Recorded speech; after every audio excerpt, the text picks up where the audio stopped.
I am in shock over what happened on Saturday. I am in absolute shock of what I've witnessed watching that Michigan versus USC matchup. I still can't believe it. I'm dumbfounded, to say the least. I'm very dumbfounded to see how in the world did Michigan pull that win. How they pulled it off, I don't understand how they did it. I don't understand how in the world did Michigan beat number 11 ranked USC at the Big House. I'm still shocked at how Michigan won that game at the end.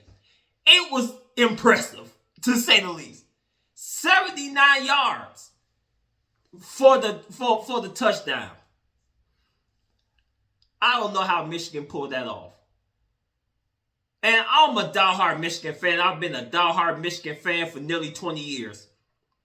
And I've always had faith in my team. But I'm not going to lie. The way Michigan played from week 1 all the way to last Saturday, or this past Saturday, our offense is dead. Okay, let's just call it what it is. Have you ever watched The Walking Dead and you just see those walkers and they just do nothing but just walk? They have no life, they have no purpose, but they just move. That's the way our offense is. Dead. No purpose whatsoever.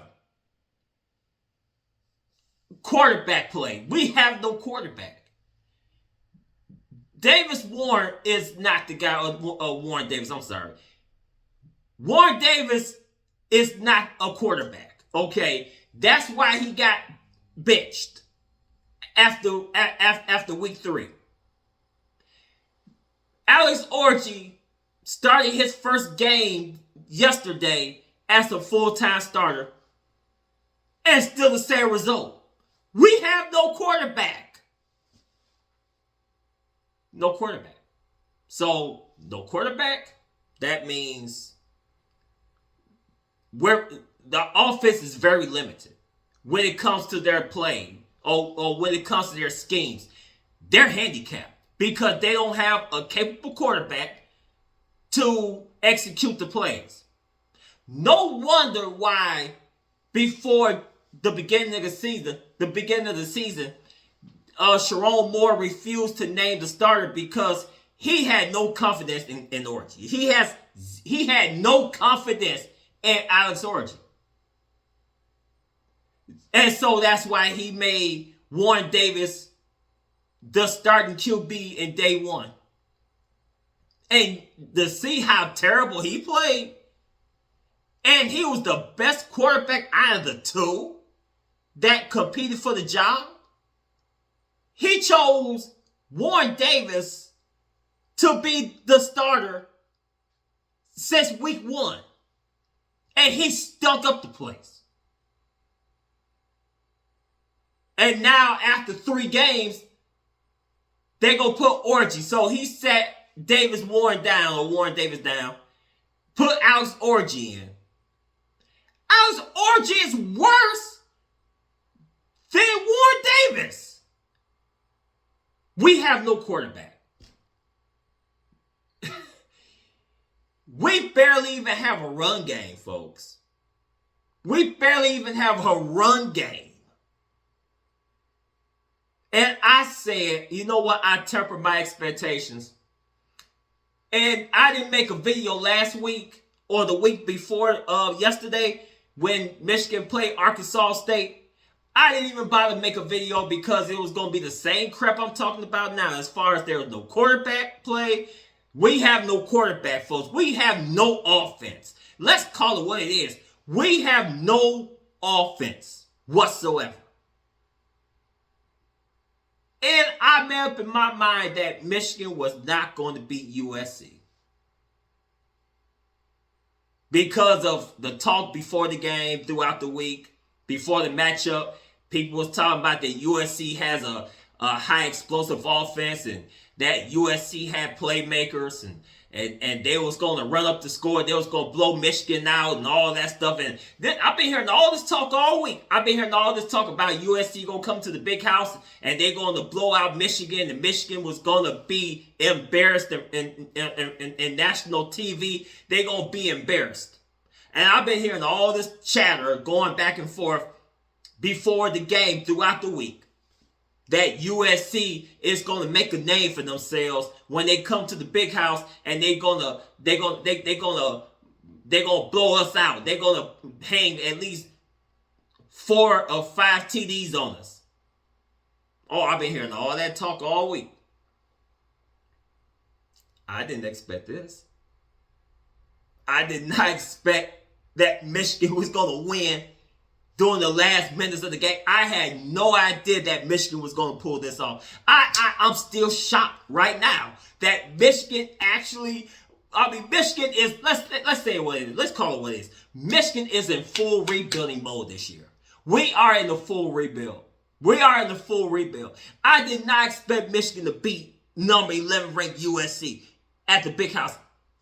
I had no reason to believe that Michigan was going to beat USC on Saturday.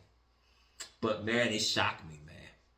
I was at work and I was watching the game, and all of a sudden it seemed like our star of the team, especially on the offense, Khalil Mullins, dude, is the brightest star, or he is the brightest part of the offense this year.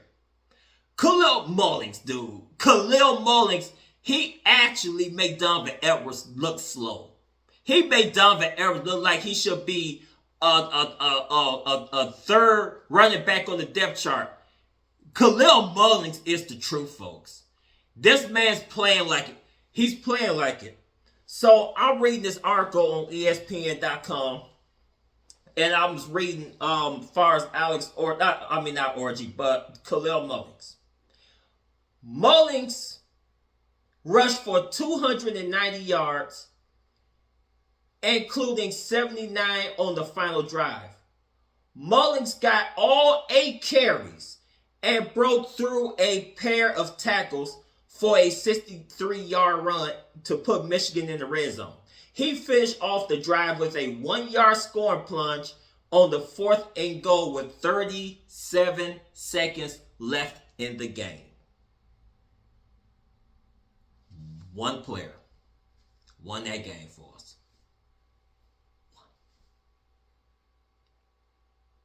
Now, I'm not saying that our defense didn't do their job, but let's face it, our defense didn't play that great. They didn't play that great. Let's just call it what it is. Our defense did not play that great. But Khalil Mullins, he the one that won that game for us, man. One player. Because Colston Loveland got hurt in the 4th quarter. And I heard that Will Johnson also got hurt, in the last quarter. Oh, I'm sorry. Let me correct myself. No. Will Johnson caught that pick 6.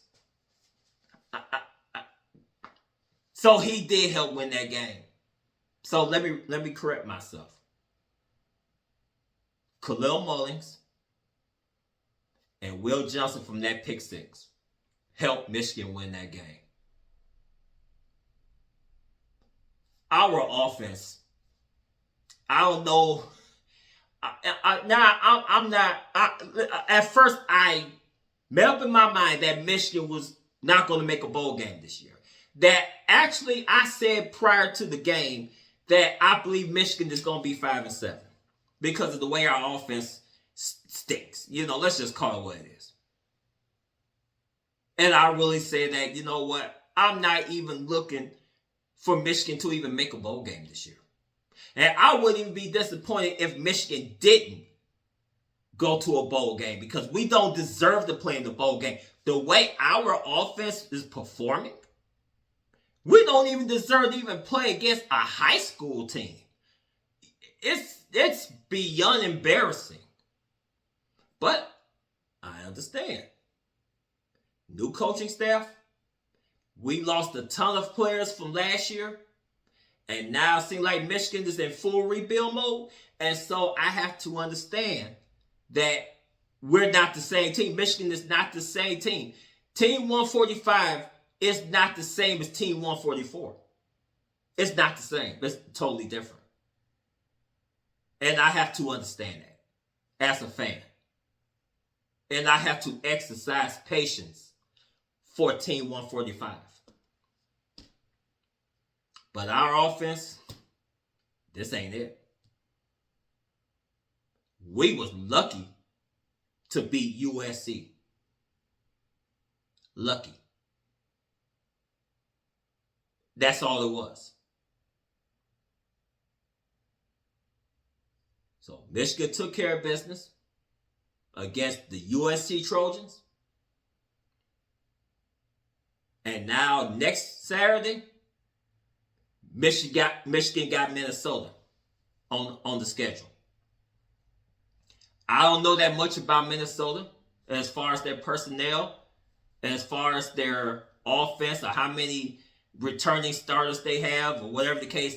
I have zero information about Minnesota. But I'm pretty sure Michigan has to do something in order to win against Minnesota. Because Minnesota is trying to make a name for themselves as well. Because we are the defending national champions. And so, of course, you're going to have every team that's going to try to give Michigan their best so they can make a mark for themselves. But that offense, whatever you want to call it, it sucks. Dumpster juice. We got no quarterbacks. I mean, we have no quarterback.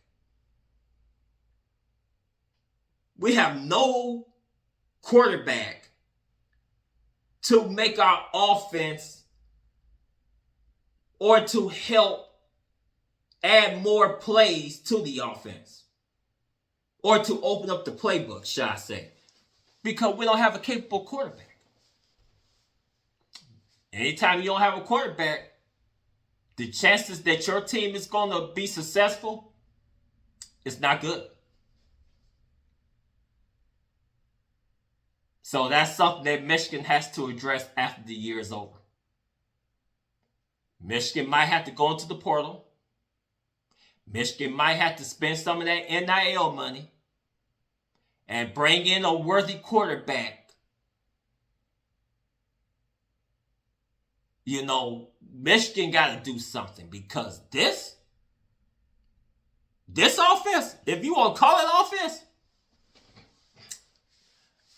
I don't know how many wins and losses we're going to have.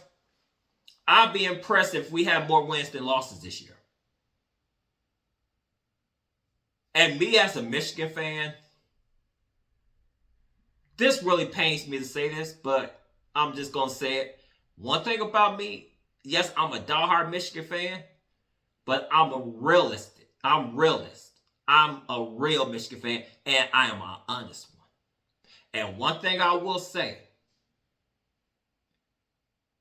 if Michigan play like this, and the last game of the year, Michigan got to travel to the Horseshoe and play that Columbus team,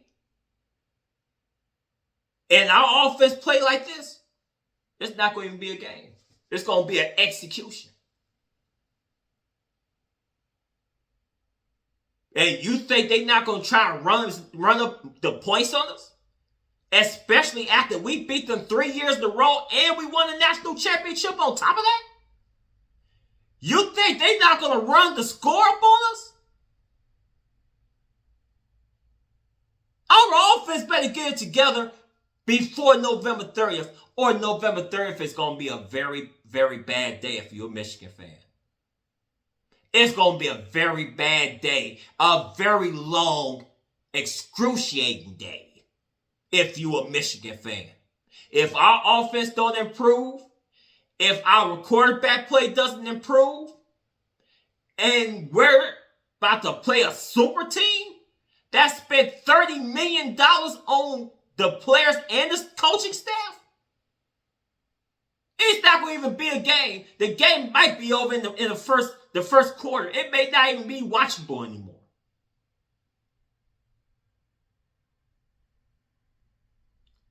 But we still got plenty of football to play until then.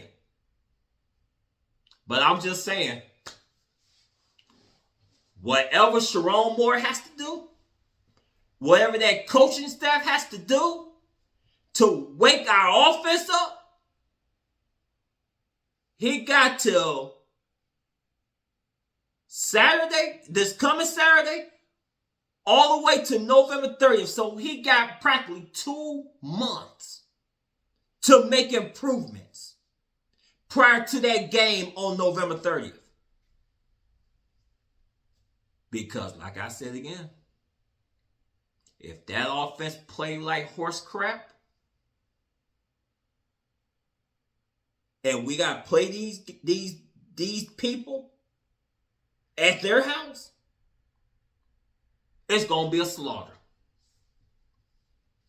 They might end up running 100 points on us. I'm just keeping it real, folks. Offense got to play better.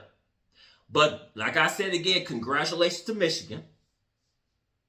They shocked the mess out of me. They beat USC with only 32 passing yards throughout the whole time.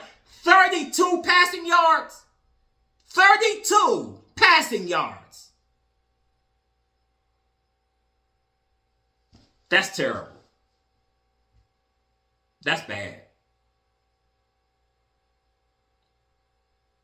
But once again, I'm glad Michigan won the game. But only having 32 passing yards, that's not going to work in every game you play. Because that quarterback going to have to learn how to throw the ball. That quarterback going to have to learn how to scramble if needed. That quarterback cannot play the way he played. And I'm talking about Alex Orji. Orji better start playing like he has a purpose. Because let's face it, Alex Orji is not going to the NFL. Warren Davis is not going to the NFL. Because they're not worthy enough.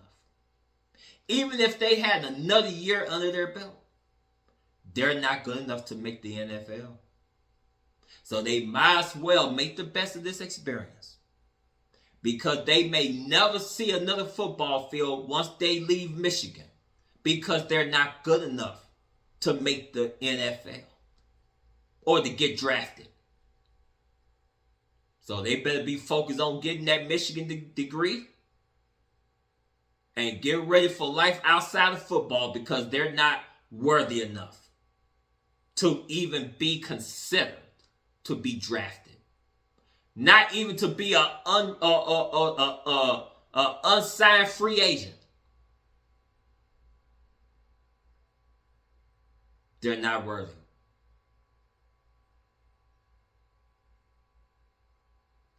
But once again, Michigan is 3-1.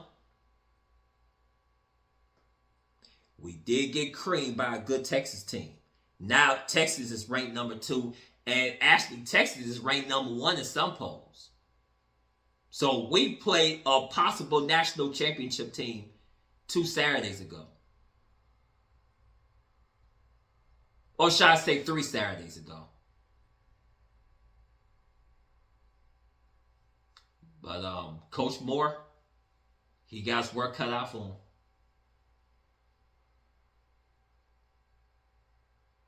Kirk Campbell, the offensive coordinator, he got his work cut out for him. The offensive line coach, he got his work cut out for him. Because the offense is a liability And they're going to be the ones that's going to make or break Michigan season. Our defense can only do so much until they can't do it anymore. Because they all beat up, they ate up, because of they got to constantly play long minutes, because the offense can't stay on the field long enough. It's not going to be sustainable to keep our keep our defense on the field like that. It's not sustainable. So they better do something on the offensive side of the ball. They better do something. Or we will have a losing season and get hammered by that team in Columbus because they hate us. And fair, we hate them too. Let's call it what it is. And I hate to use the word, but it is what it is. But I'm gonna end this video. Thank y'all guys for watching it. If you like my content, please hit the notification, hit the subscribe. That's going to help make my channel grow. And if you like my videos, hit the like. I'm just a Michigan fan. I do videos. And I know some of the things that I say may not be accurate. Some of the things that I say may not make sense. But I'm just making videos because I love making videos, Michigan videos. And this is what I love to do. I'm not doing it to gain huge followers or gain lots of subscribers. I'm just doing this because I love making videos. Even if I only have one subscriber, I love doing this. So this is my passion. This is what I love to do. And that's it. I'm not an analyst guy. I'm not a guy that has to have a small box on the corner of the screen and to break down plays. I'm not that type of person because I'm not that smart as far as breaking down plays and stuff. I just like to speak off the top of my head as far as what I observe in the game and what I think that they need to do and what they should do better. And that's what I love to do, just give a recap and give my opinion about what I think about what I see on Saturdays when I watch Michigan play. And that's it, you know. But anyway, thank y'all for watching my video. And if you're a Michigan fan, keep the faith in your team. I have to follow the same thing myself. And until then, go blue. See you next time.